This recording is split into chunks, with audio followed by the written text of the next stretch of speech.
Good afternoon, everybody. Welcome to our telephone town hall with Peter Milobar, who is seeking the leadership of the Conservative Party of British Columbia.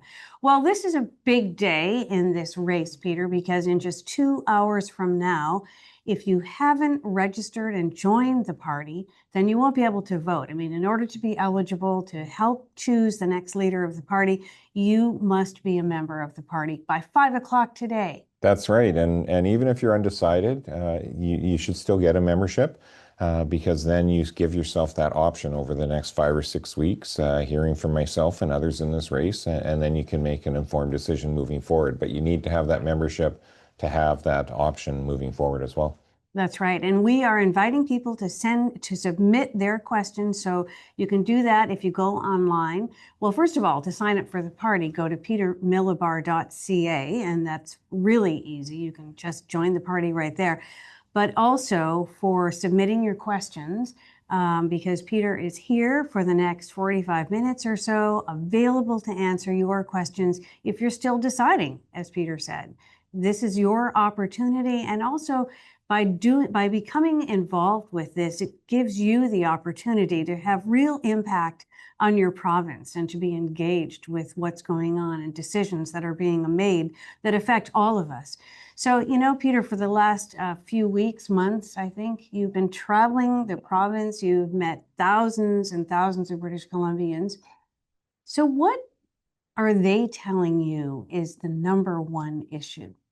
Yeah, it's been interesting. The themes are very consistent across the board, and obviously the concerns around DRIPA and private property rights are very front and center. And each week it gets more in people's minds. But the economy overall and people's concerns around cost of living are still very high on people's lists. Obviously, healthcare concerns and state of our education system, crime and safety. Those are all very real issues in people's minds. But I think as we get more and more members into these rooms, as opposed to general public who decided not to buy a membership, the number one thing people are saying pretty much everywhere is how are we going to actually form a government? How are you going to keep caucus, keep the party together? How are you going to win a general election? And that seems to be the underlying major concern pretty much everyone is sharing across this province. Really? So what do you tell them?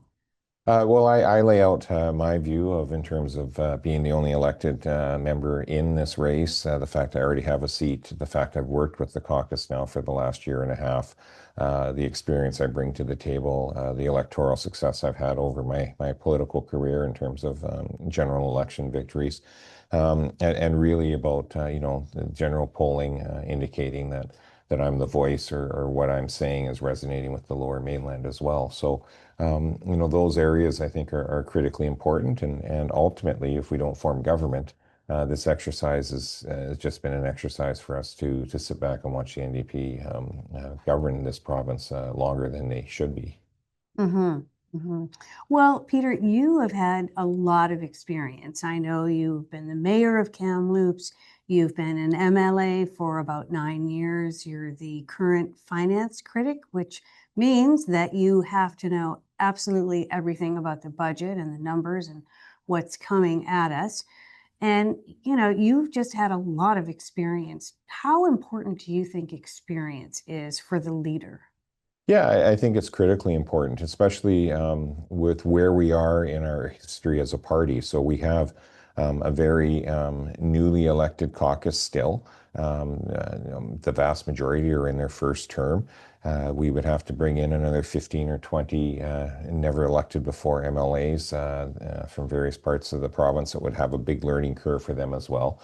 We have $100 billion a year operation called the province of BC that is a dumpster fire right now.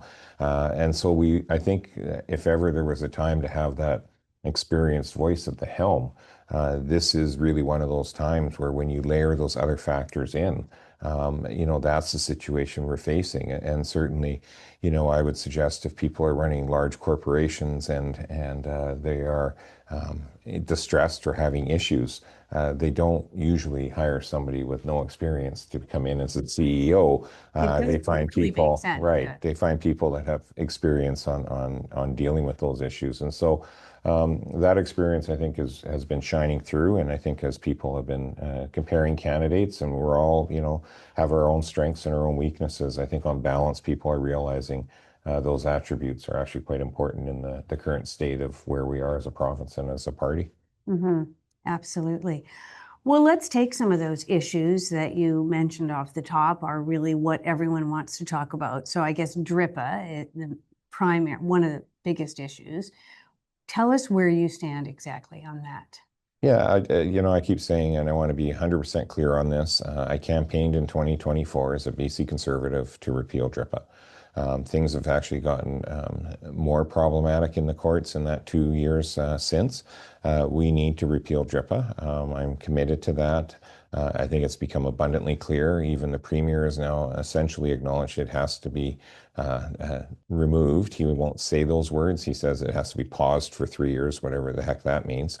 But well, that means it's flawed. It's created legal exposures. We're exposed in court, and he needs to get it out of the books. And so he's trying to actually pause it for 3 years. But Mhm. these court cases aren't going to stop. First off, they won't be solved in the 3 years. Secondly, other court cases will start up within that 3 year Mhm. period. So And also, do you think that people like the business community will see that as bringing stability, or well, then it will just be continue for 3 years instability? no, I think again, it just speaks to the problems that the government has created that we have to clean up. And so a 3 year window like that does not bring stability to business. And the fact that the government might think it does, I think speaks volumes to how they don't understand how investment decisions are actually made. Hmm. Even a small business would be hard pressed to make a decision based on a 3 year window of time. You simply don't have something that would give you the rate of return you would need to comfortably go to a bank or say, I want to expand my business or I want to invest in something, Right.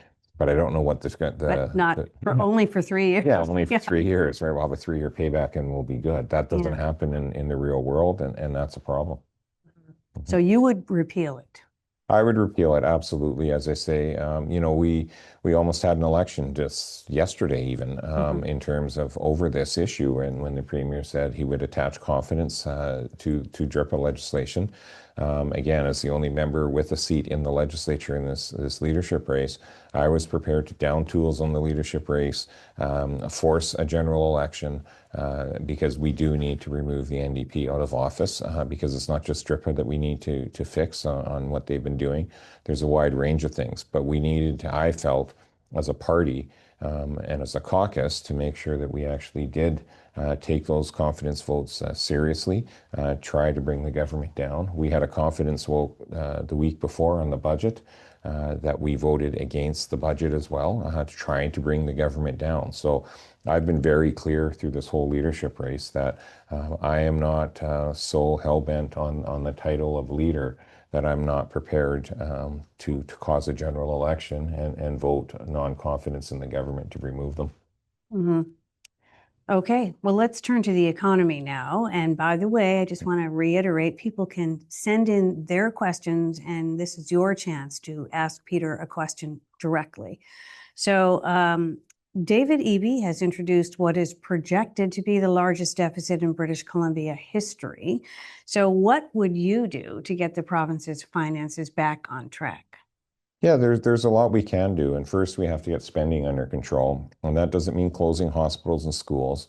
It means finding even a 2% efficiency in government. And that would create a $2 billion savings. And it would send a signal, I think, also to the public and to government as well as to investors that we are taking this seriously and we're taking significant steps to try to bring things under control. The premier has an inflated, unallocated contingency fund that we could easily reduce down, which would save literally billions of dollars a year more. But then what we also need to do is be serious about growing the economy. And you budget on what the economists say your average growth will be for your books. But then you have to sit down as a premier and instruct your cabinet that we need to exceed that. So in this year's case, it's a 1.3% GDP growth. You need to budget on that, but then you need to tell your cabinet, we need to make that 1.7. And it may not sound like much to those at home, but that difference is how you close the gap between the deficit and the spending being out of control and still being able to provide the services people need in their daily lives. And you need to do that year after year after year, and not settle for mediocrity. But can that really generate enough savings?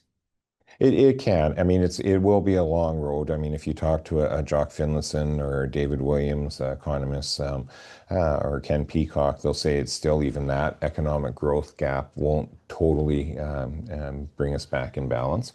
That's why I say it has to be this focus year over year over year, of finding those efficiencies, finding better ways to provide services to the public at a more cost-effective way, while at the same time actually truly growing that economy and making sure that government revenues are thriving with things.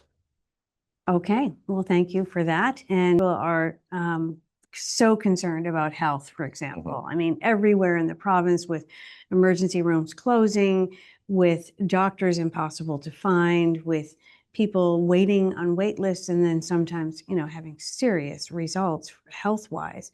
I mean, what can we do to turn this around? Yeah, there is a lot we can do, and the first thing we can do is, and I'll touch on something different than yesterday, is actually listen to the frontline workers and the doctors, and the one example I'll use is OBGYNs. Now it impacts 51% of the population. Obviously, it's women, in Kamloops we had all 7 OBGYNs resigned en masse in summer. We had Prince George maternity shut down. We've had Maple Ridge shut down. We've had Peace Arch shut down. It's simply not good enough. And it's not just the obstetric side. So that's the problem with that. It's all of the specialized care, the gynecological services that are provided, that women interact and girls interact way more in their life than the OB side. And it's simply not good enough, and it's failing. And the OBGYNs have said for 5 years things that they would like to see changes made by government, to make things work-life balance better, to have better throughput with their patients, better patient outcomes, a wide range of all those, better safety, and it's been ignored. The government has not taken any meaningful action on any of that. And so that's what we need to start doing in the healthcare system, is actually truly listening to the frontline health providers, be it them, be it nurses, you name the specialty. We can actually restructure things in a way that will improve patient outcomes, improve patient access, reduce wait times.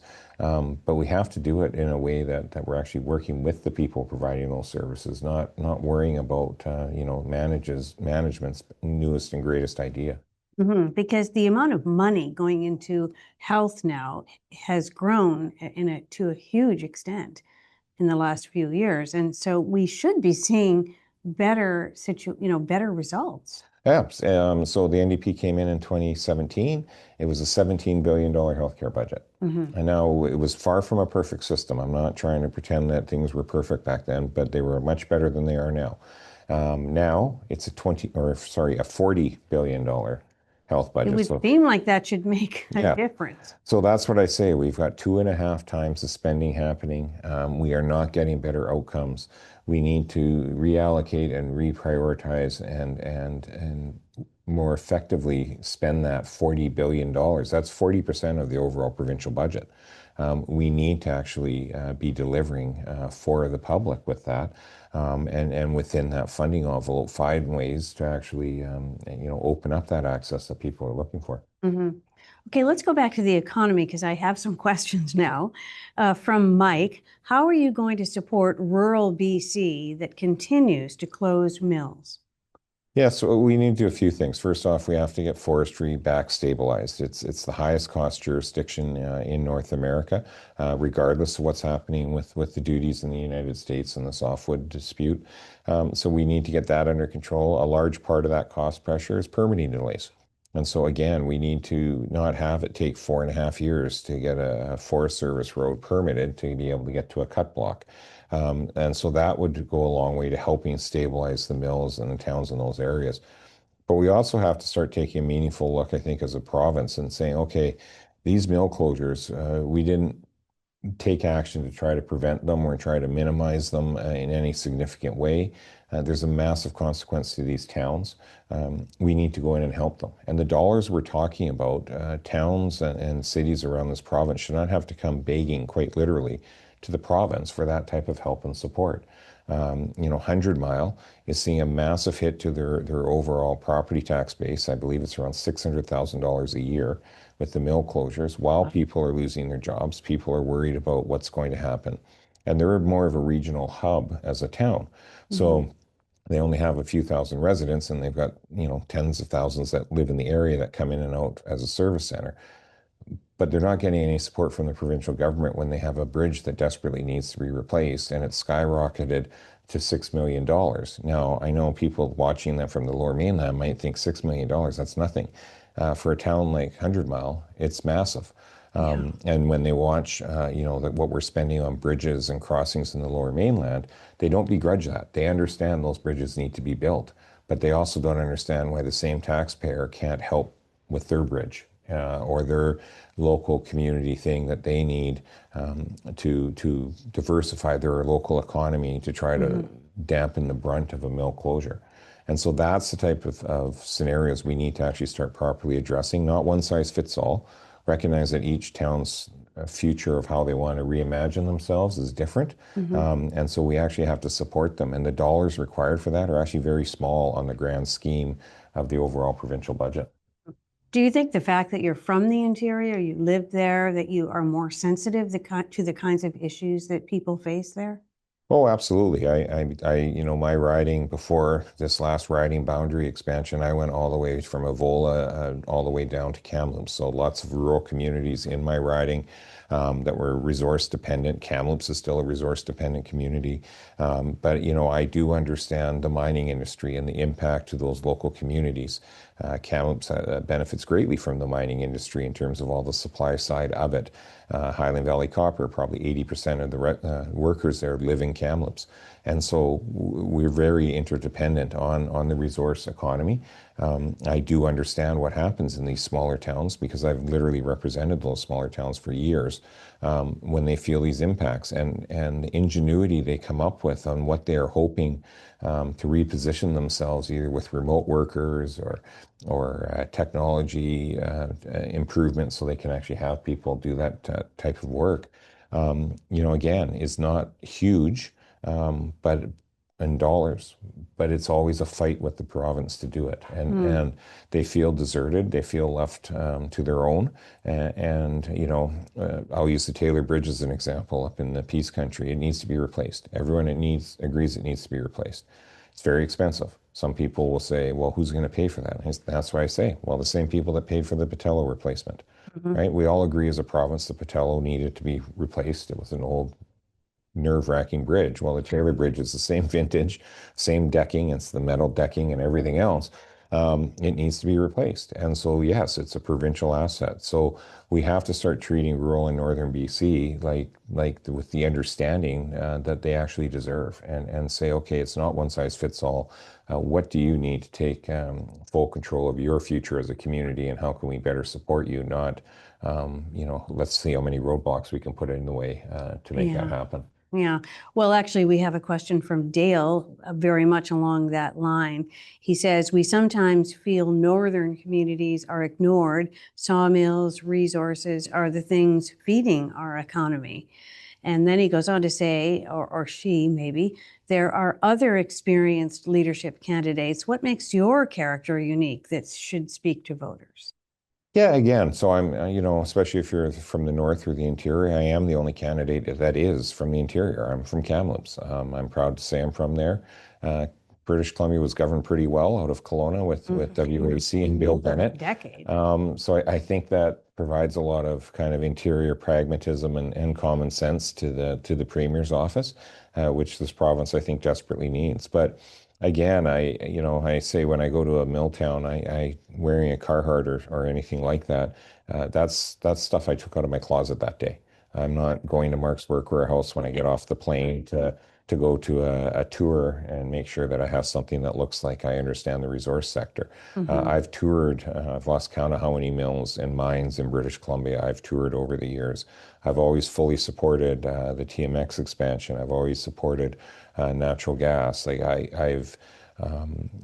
understand the true economic realities this province faces and economic good that is generated by the natural resource sector. Kamloops, as I say, when I was the mayor there for 9 years, we were always worried and still are about the longevity of our pulp mill because we also understand what that Hmm. means to the region. It means area sawmills have massive pressure if your pulp mill goes down because they no longer have a way to sell what is essentially a waste product, a sawdust or a chip, to a sawmill. It becomes a waste product and a cost pressure to that mill.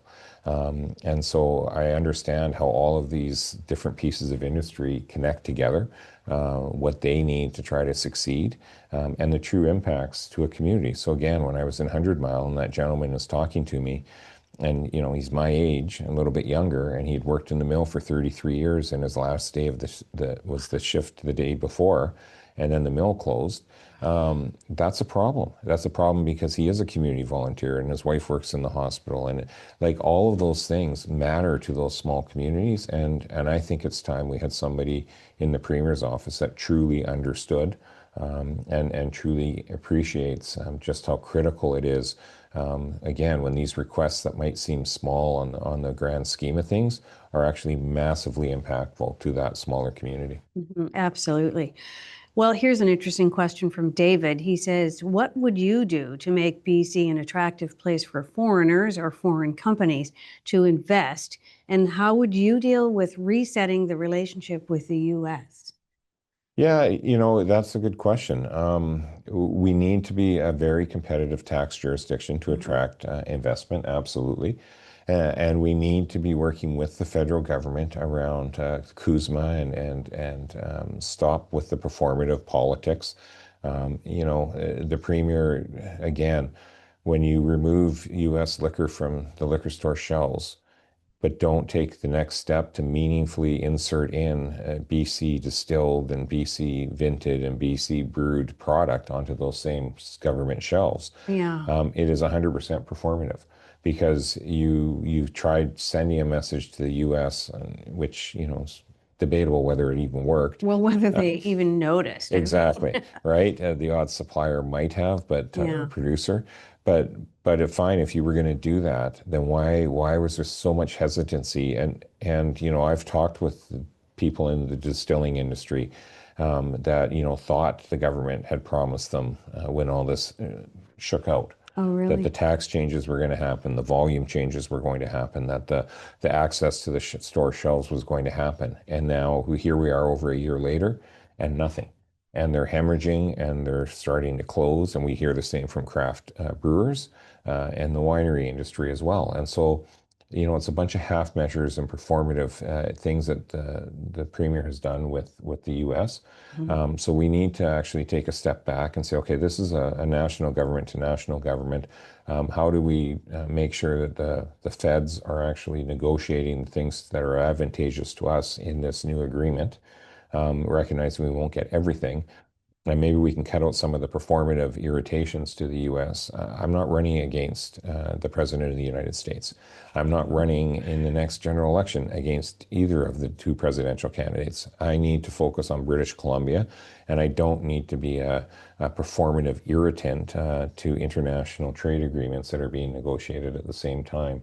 We need to actually be forceful in what we need for British Columbia, but also not at the detriment of what's actually happening, just so that you can try to have a channel changer for one day on a news cycle. Hmm. And yet, what happens with Kuzma is absolutely critical to British Columbia.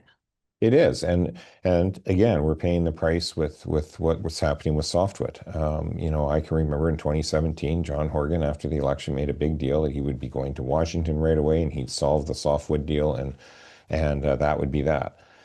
He came back, nothing was done, and in fact, BC pretty much walked away from taking the lead on the softwood file nationally, and they let other provinces, I believe it was a maritime province, that actually took over the lead at that table for softwood. That's not leadership at a time when those tables exist. We've had interprovincial trade barrier removal tables that have been in existence all the whole time the NDP has been in government, and very little has happened. There's this mad scramble now, again, to make it look like those are being removed. But the political window is closed already, and you're already seeing other provinces waffle on removing those barriers. So Mm. I'm not a fan of that performative politics. I want to see actual tangible results. Tell me what it is we're trying to accomplish. Tell me how we're going to accomplish it, and let's get on with the job at hand. And if it means we have to be a leader within Canada and say, fine, we're removing our trade barriers because we know we've actually changed our tax structure to be competitive, and we know that we have the best talent and the best manufacturing and the best technology minds. We can compete with anyone. We're already competing with the rest of the world. Why are we afraid to compete against other provinces? Just rip the Band-Aid off and say, here you go, fly at it. But I you love have the to, sound of that. but you have to actually also then back it up with how we act within our own province. And like I say, when you're making it almost impossible for BC made products to wind up on government liquor store shelves, you're doing a disservice to those thousands and thousands of people that are employed. And you could easily grow that sector. Now, the volumes I'm talking about, to be clear, would grow the sector in BC and put very minimal impact on the major, the Crown Royals of the world or the Jack Daniels of the world or any of those.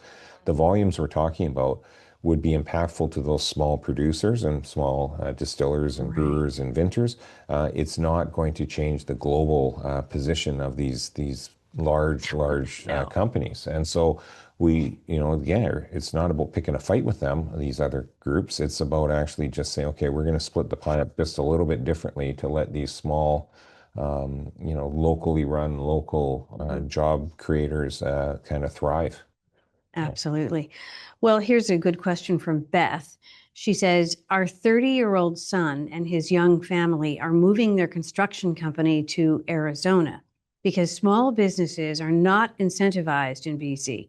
How do you plan to encourage small business owners to stay in our province? Yeah, and we're hearing this more and more of that age group, and that's ultimately the goal is we have to reinstill hope. And how we do that, in my mind, is a couple of things. So small businesses in BC pay about 30% more on governmental fees, charges, rules, regulations than small businesses anywhere else in Canada. Really? If you grow from 5 to 25 employees, that goes up by 700%. So, so we're actually telling people don't grow your business. Hmm. It's absolutely illogical. So we actually have to have again those restructuring of the tax system so that it's not that it's a tax giveaway. It's restructuring how these taxes and regulations hit the cost pressures of these businesses, so they actually feel like they can actually get ahead and grow. And why that matters is when businesses feel like they're growing, when they feel like they want to expand, when they feel like they want to reinvest in new equipment or more modernize, their employee base sees it and feels it. And they decide there is a future for them in British Columbia as an employee because you're thinking, great, maybe I get Hmm. promoted. Maybe I move to the other competing company as I get more skills under me. You see a pathway moving forward where there's constant growth in your own personal career development. Or you say, I'm going to start my own small business and I hope to grow it over the next 5 years. And you can really get excited about that. You contrast that to what we're having right now, where people are coming home from work in that same age group where they own their own Hmm. business and they say, okay, another government cost just got added on. My boss says we can't get new photocopiers this month, even though they're way past their date. And I'm just picking a random piece of any Yeah. equipment. It's that overall feel when you're at your workplace, and when you're coming home and feeling that way. Of course, you start thinking, well, maybe we need to think about moving out of province to actually get ahead. And so government can play a big And lots of part. people are moving out of province. 70,000 last year. So government can play a huge part in actually setting that narrative of by getting out of the way. Right now, we have a government that keeps getting in the way, and that's the big economic drag. And it feels like every time somebody wants to get ahead or a company wants to get ahead, the government says, well, we want our cut, or we want an extra rule, or we want an extra regulation layered on. We need to strip that back, Hmm. still protect public safety, still protect whatever the overarching piece government should be protecting within that industry is. But we can strip back a whole lot of this other stuff that's just been layered on top and just creates that attitude again of, I keep saying mediocrity because frankly, that's what the premier accepts. He accepts mediocrity, he accepts it out of his cabinet, he accepts it in our school system, he accepts it in our economy, he accepts it in our healthcare system. It's not good enough. We need to actually be back to a province that actually wants excellence and wants to excel. And that's the type of focus we need to Absolutely. have, not keep shrugging and accepting mediocrity. When you get a D grade on your provincial budget this year, and you try telling British Columbians that they should be okay with that, that's a problem. Like that's a provincial budget. I'm a British Columbian. I don't want my provincial government presenting a budget that's a failing budget. That means British Columbia is failing as a whole. And that's that mindset that's in the Premier's office.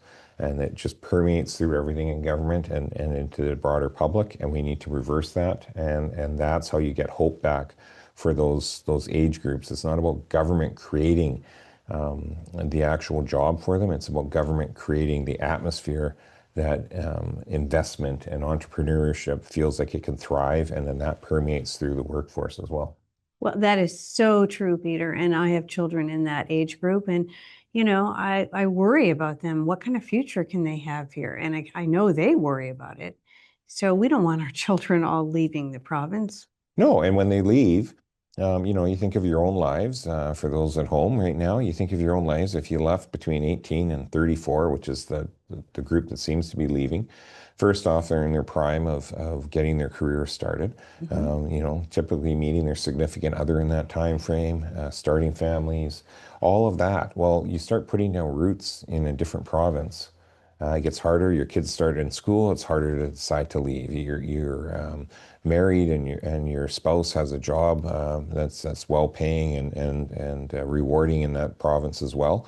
What are the odds you're both picking up and moving to another province again? Yeah, So it gets harder and harder to pull them back. And I'm saying we should be, invigorating them to want to stay, to right. ride things out a little bit, to see that things are actually getting better, that hope is back in the equation. And it's not about them expecting things just being handed to them. They just want to know they have a fighting chance to actually get ahead and grow within not just their career, but within their own family and with their own, Mhm. overall life. And they need to be inspired by someone. And Peter, I think you're the guy who can do that.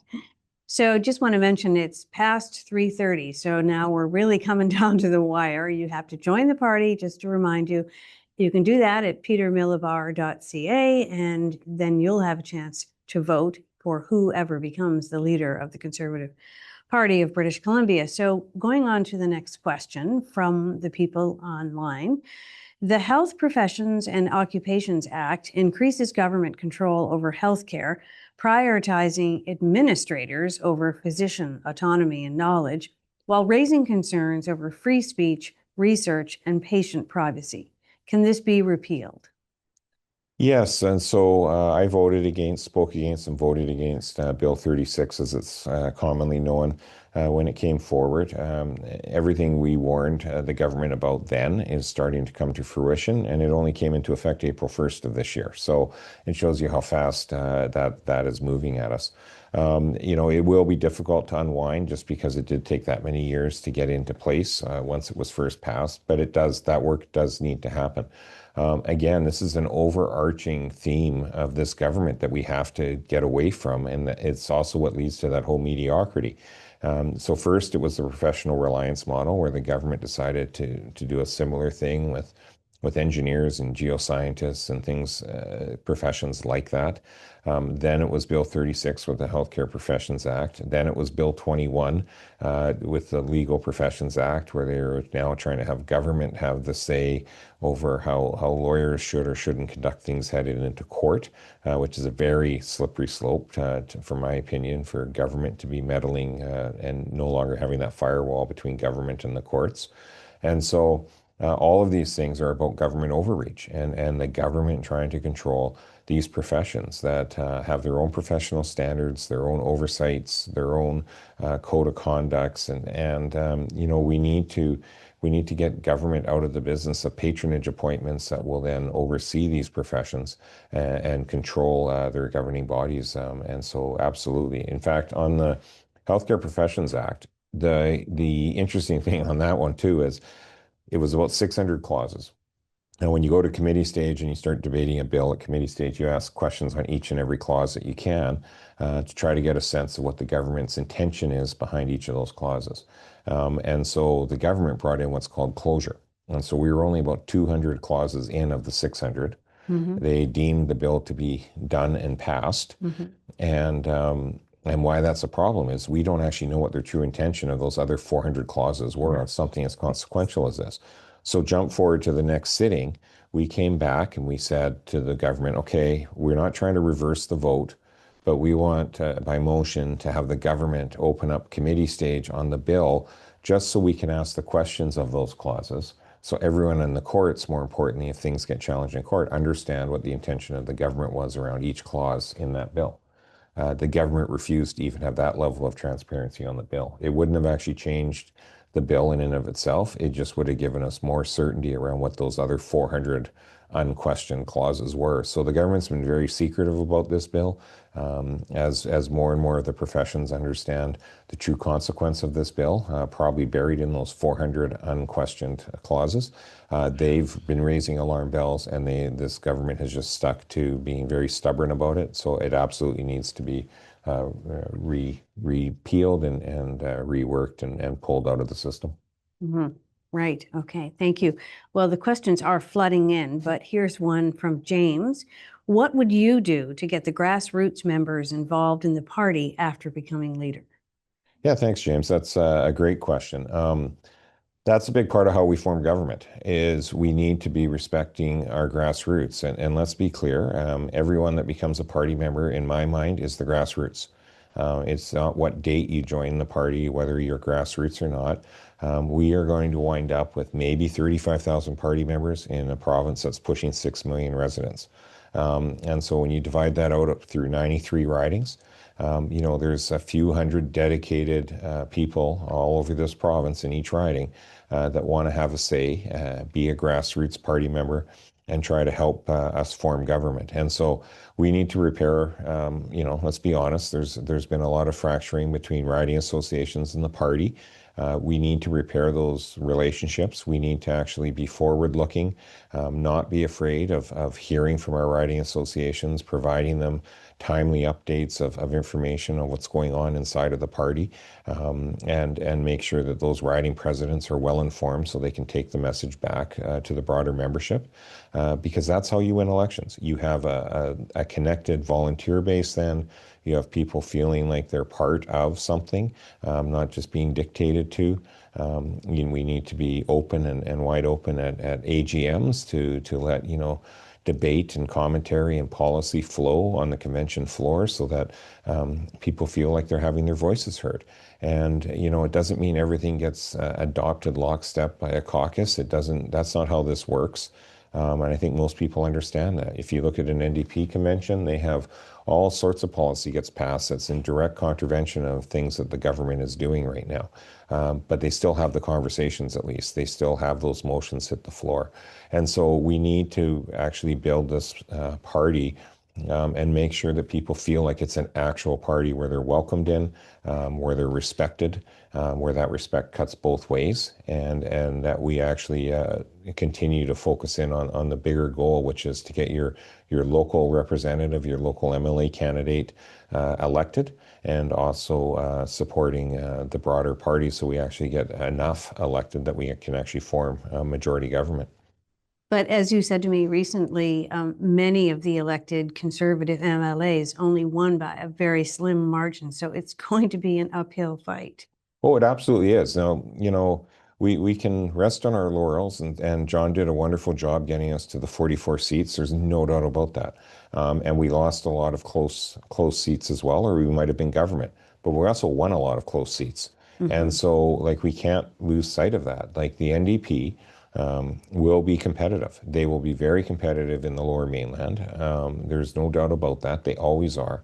And so the stronger we can build our riding associations, the stronger bond of trust and respect back and forth we can build, is critically important so that those people running to be MLAs, especially in those tighter seats, feel like they have a team backing them locally Mhm. that are really engaged and really working hard to volunteer, door knock, make phone calls, all of those things that we desperately need people to step up and help with in an election, especially in tight ridings. That's what makes the difference. When I had an election in the pandemic election in 2020, part of the reason I was able to hang on and win by 200 votes, and again, bellwether riding, the NDP won that election, and I managed to fend them off and hold my seat and break the bellwether streak within Kamloops.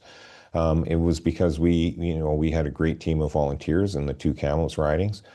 We could feel that there was a bit of an upswell happening in my riding versus the other riding.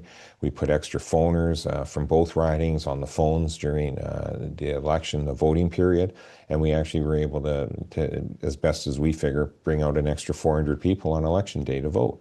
I won by 200 votes. But I only was able to do that because I had a strong riding association, strong volunteers. They felt like they were respected by the party. Not that everything was always, 100% cohesive, but there was a respectful disagreement if it was on policy, or a respectful disagreement on how we were doing something in a campaign. It wasn't a headbutting competition. And so that's what I'm talking about we need to do. And we need to do it in a meaningful way. And it can't just be lip service. It has to actually happen. And I'm committed to doing that. All right. So now a question from Andy. He asks or says, our legal system and judges are making decisions that make the consistent revolving door a sad reality. How can you, as Premier, deal with the federal government to change it for the benefit of the communities and victims?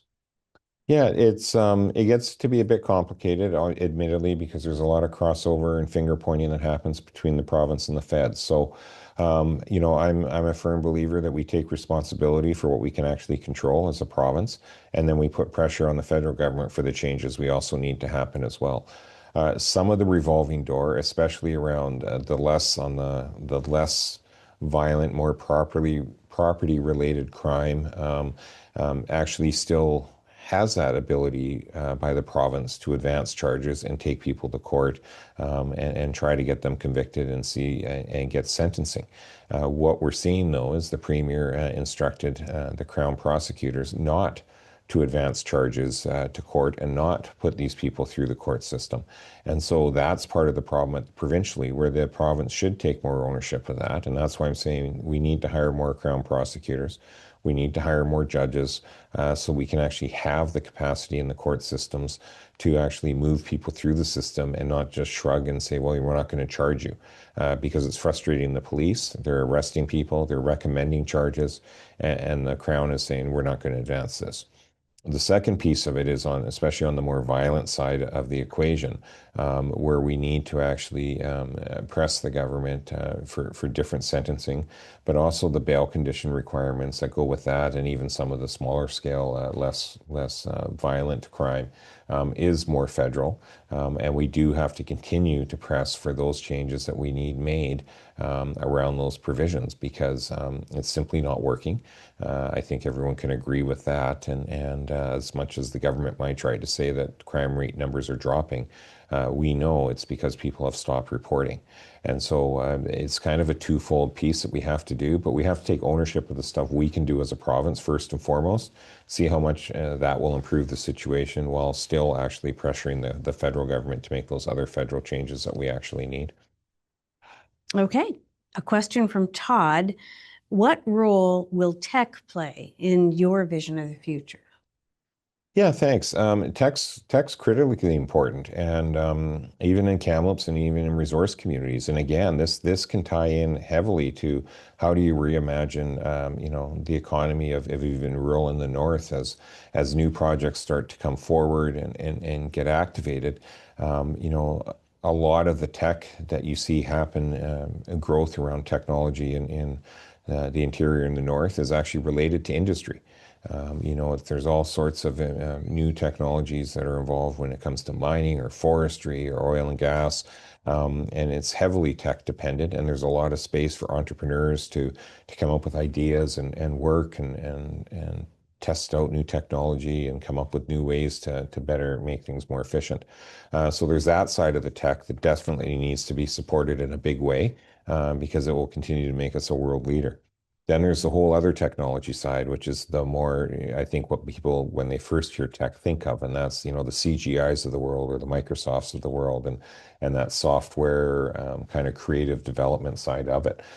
There's no doubt that we've done a good job in BC in terms of what we see in British Columbia, but we also see that as people start to scale up, the impetus is for the people that are coming in to buy that next wave of technology off of that company or buy the company itself.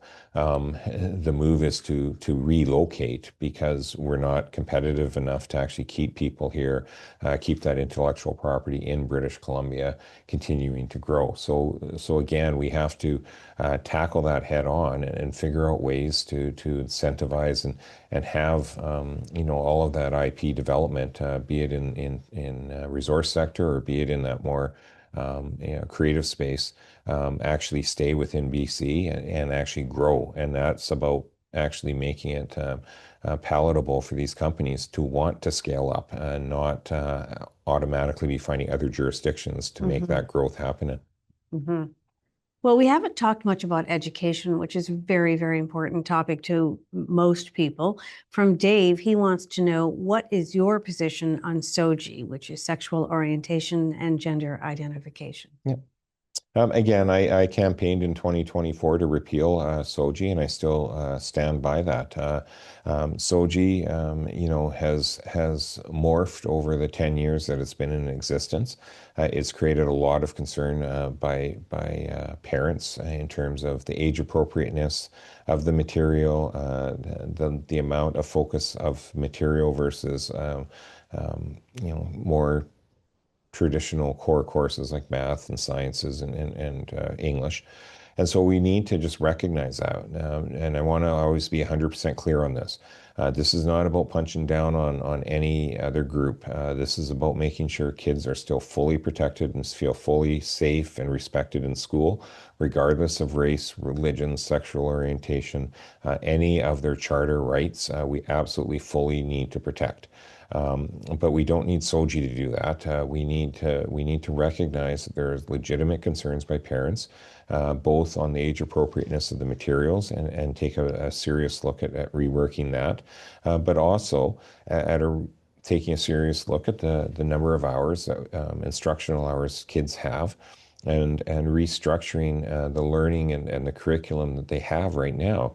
So we're focusing more on teaching those fundamentals, those core fundamental skills of English and mathematics and science to our kids, and a little less on the social justice warrior side of the equation. And I say that because we were just talking about technology and resource sector. All of that, all those trades, all the technology, all those aspects of our economy require a well-educated workforce.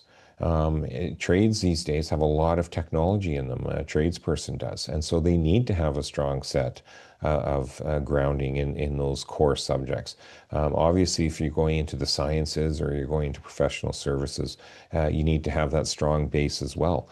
And so it's critically important we actually start to recognize that when we have declining numeracy, literacy, and math or science levels, that we actually have to reverse that, or we're in a whole world of trouble when it comes to our future economy and our future workforce.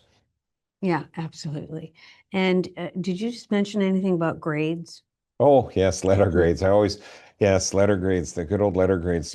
We have this weird sliding scale of nondescript three. I can never even remember. I can't understand it. Yeah. No, and it's too wide of a band. So the problem is that when you give that, I can't even remember which the one is proficient. Is it high on the proficient or you're right on the next level of the proficient? It's a very big what would be letter grade gap. And if you're somebody that's is trying to focus on eventually going into post-secondary, by the time you get to high school where they start actually giving you a letter grade, if you thought you were at a low A in proficiency, and you wind up being actually a B, or a low B. That's a Yeah. massive difference where suddenly you're worried about your GPA. You're wondering how are you going to catch up literally years of learning that you thought you were doing, but you didn't actually have the comprehension in the subject you thought. And so that layers extra stress on the student all at once versus, I know some say, well, letter grades are too stressful for kids. I think kids need to know where they stand, and we need to actually be lifting up the kids that need the help. And parents and families can only do that if they have a very clear understanding of where the kids are struggling or succeeding. And I don't understand why we cannot have letter grades. I want letter grades, and I'd bring letter grades back. Okay, thank you.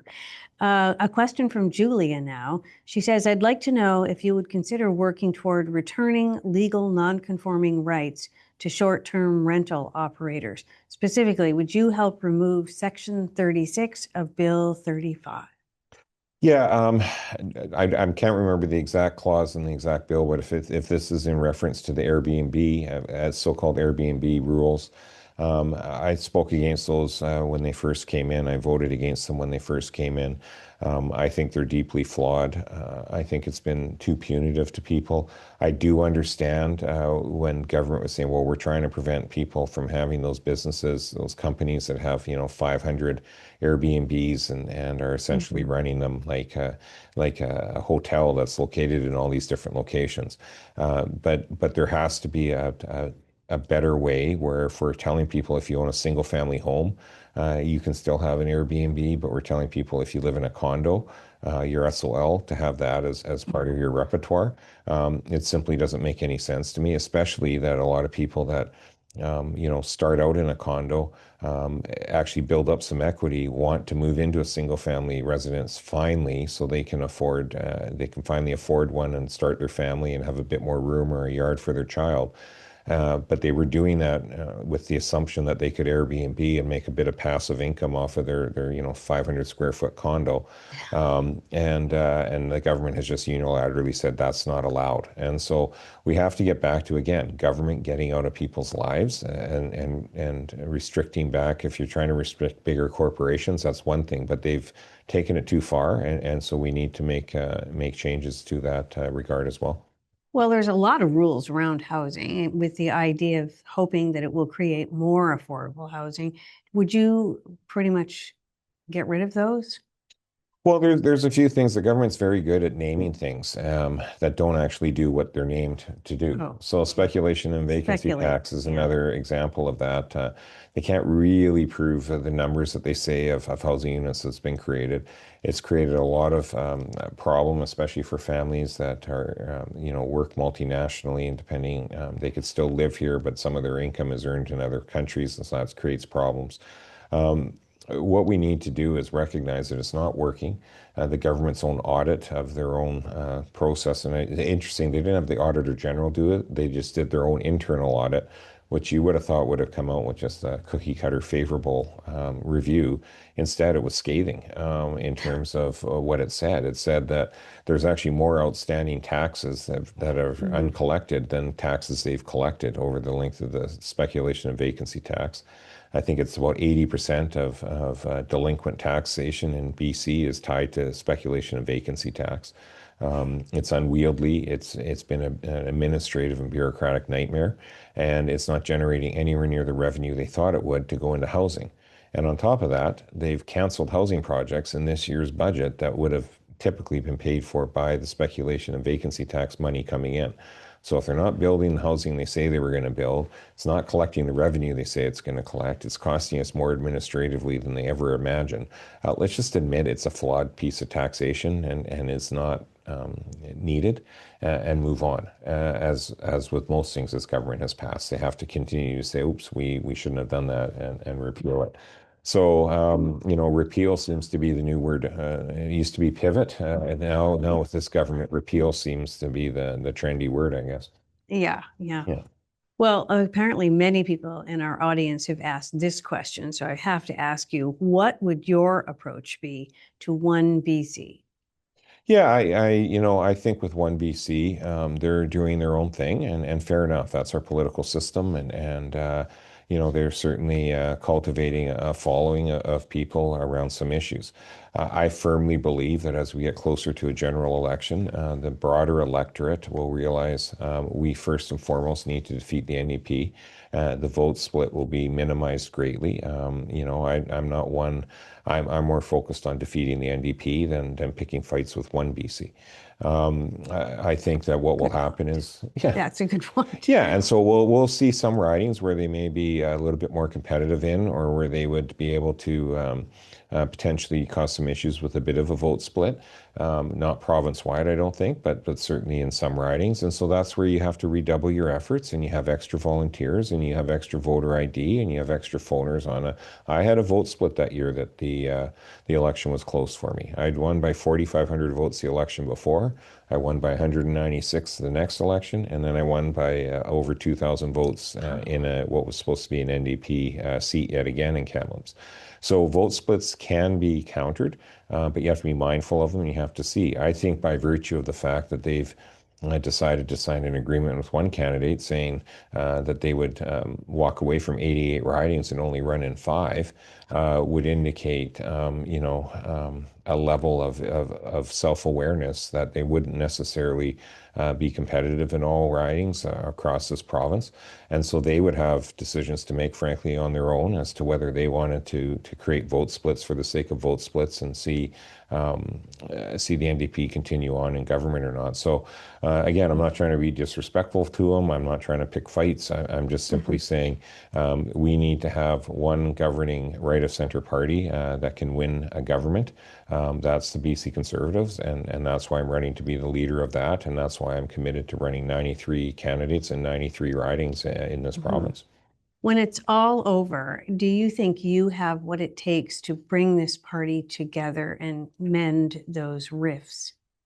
I absolutely do. I think I've always felt through my whole political career that when you're doing the right things, people will rally, and it's not about getting 100% right or getting 100% buy-in and agreement.